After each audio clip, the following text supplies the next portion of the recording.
Jr., and I am introducing you to the first podcast show. And I'd like to share with you an idea for whose time has finally come.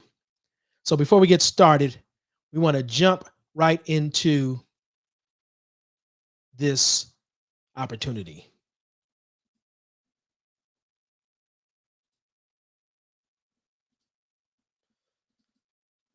All right, I'm going to share my screen with you.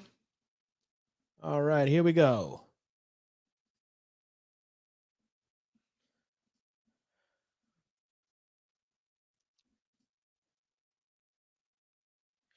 So I want to talk to you about a pilot project coming this fall called the Micro School, Micro Church Movement. How to create small, impactful churches and schools for community transformation. Now, this project has been a brainchild of mine since 2008. When we planted our church, the Rock Church, I was also the principal of a charter school that we started. I've been in education since 1997 in LAUSD in the city of Watts. And then in 2001, moved over to the charter school movement, where I spent the rest of my educational tenure as an elementary school teacher, a founding charter school principal, and then creating in 2010 the blended learning program for a charter school district.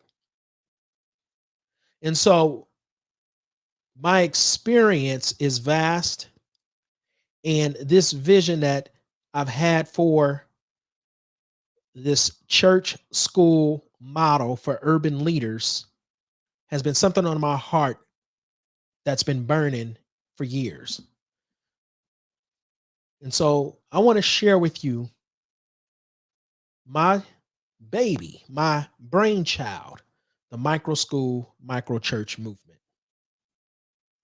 So I'm going to talk to you about the mission, the problem, the opportunity, the model, the impact, and the partners that have come along side of this project that's launching this fall.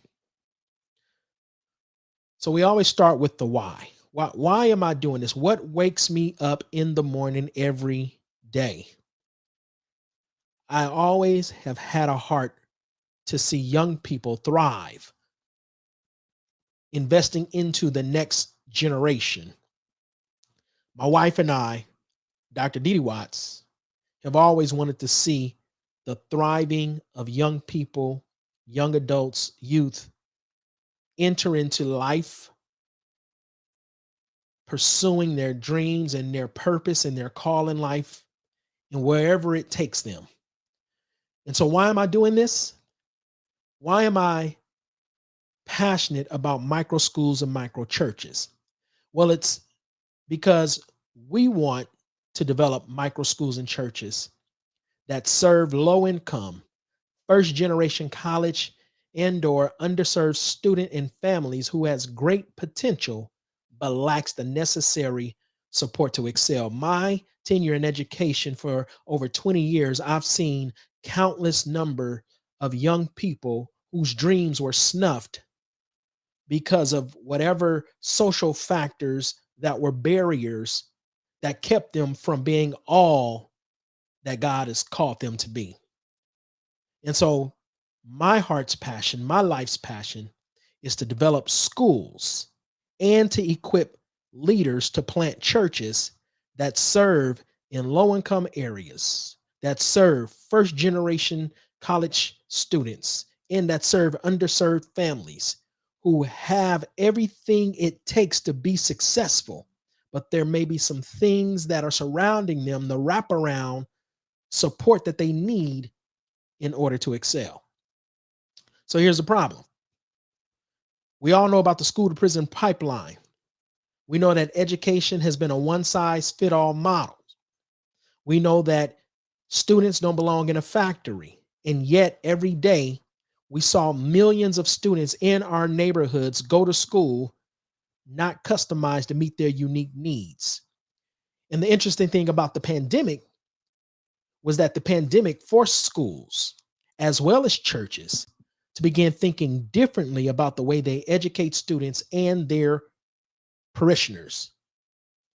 For churches, the church is dying. We're losing the next generation. And if the church is going to reach this now generation, who Barna says in the next few years by 2050, there'll be more unaffiliated and religious nuns. If we're going to reach that generation, we must have an approach that's innovative, that uses innovative tools and methods for ministry. And so after years of planning, after years of building, after years of praying, after years of thinking and talking, we think we've come up with a solution that responds to student needs as diverse as urban centers itself. What is it? It's the small size church, small size school. Small is the new big. This pandemic has allowed us to think in this way. It has allowed us to see that you don't have to be large in order to be effective. So planting small size churches allows us to start small size schools. In our church, the Rock Church, in partnership with a major partner called Stony Brook Global, which is a Christian boarding school in New York, in Stony Brook, approached us and said they wanted to start micro schools in urban centers. And it was like a godsend. And these private, independent Christian schools would be 100% tuition free. So what does that look like? We would enroll students in grades 9 through 12. It would be the historical one-room schoolhouse in local churches. And these schools are birthed out of church plants and community development efforts of local church members who want to see more for their own children and for the children and families of others in their city. So we're not talking about planting large churches in order to do this. We're talking about planting micro churches for micro schools. So here's my theory of change. We're talking about discipleship for a new era. Imagine, if you will, a Sunday through Saturday experience all in one place. Sunday morning digital worship. You're experiencing it now. The pandemic forced churches to pivot and to use more technology and live stream and video and digital discipleship. And so imagine congregations worshiping in a traditional church setting or also online live streaming participation. And so we use the word digital in both a physical and digital space on Sunday morning for worship.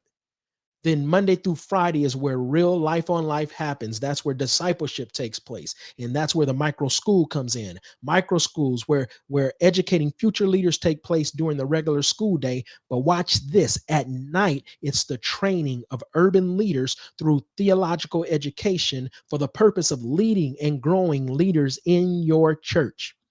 And then on Saturdays, it's the outreach activities, the food distribution, the evangelism programs, the leadership development workshops on like financial literacy, discipleship, and home buying, just to name a few. So who are the partners to make this happen? Well, we've gotten some movement on this project, and we've gotten some partners who have committed to supporting the launch of this new model of church. One being Stony Brook, which is our educational partner that's going to be providing the educational platform, the teachers, the curriculum at no cost to families.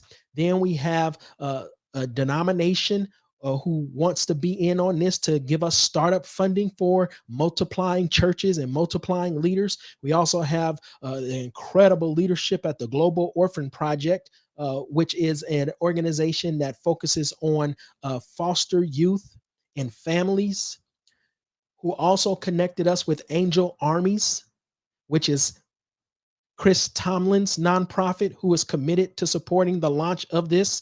Then we have Truist Foster, who's in the midst of committing to help us launch this, which is Toby Max Foundation. We have the Urban Ministry Institute, which is committed to helping us to train and equip urban leaders to plant churches in under-resourced neighborhoods and communities.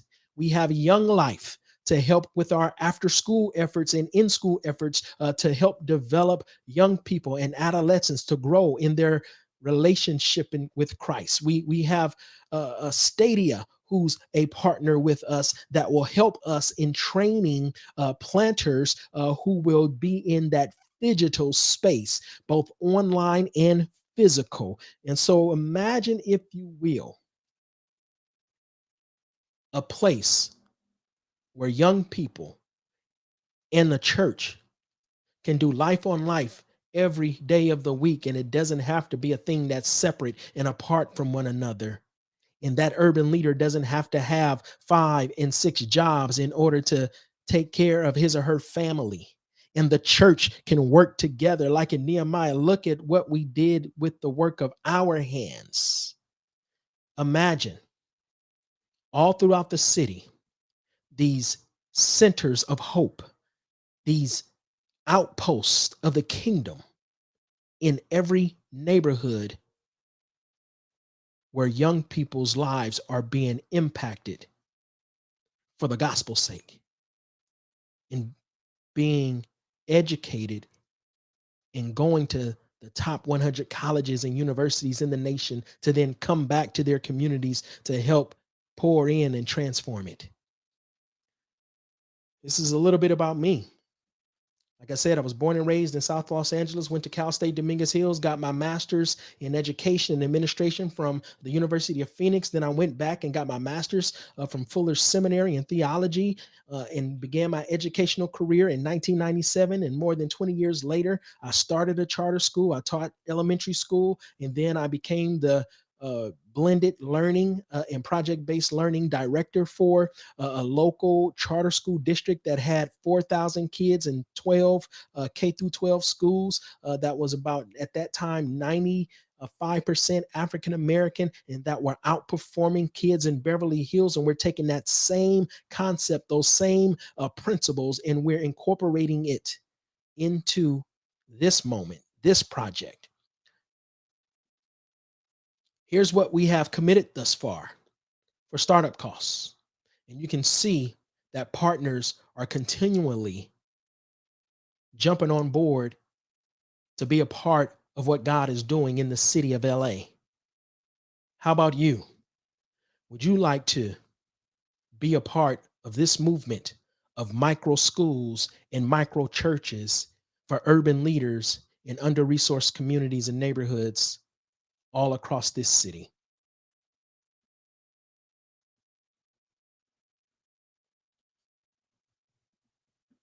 I want to thank you for being a part of this. And thank you for allowing me time to share with you this dream, this hope, this passion of mine that has been in my heart for almost more than 10 to 13 years. Micro school, micro church movement. There may be some bigger, but there will not be any better. Thank you for your time. My name is Pastor Peter Watts, and I'll see you on the other side. Peace.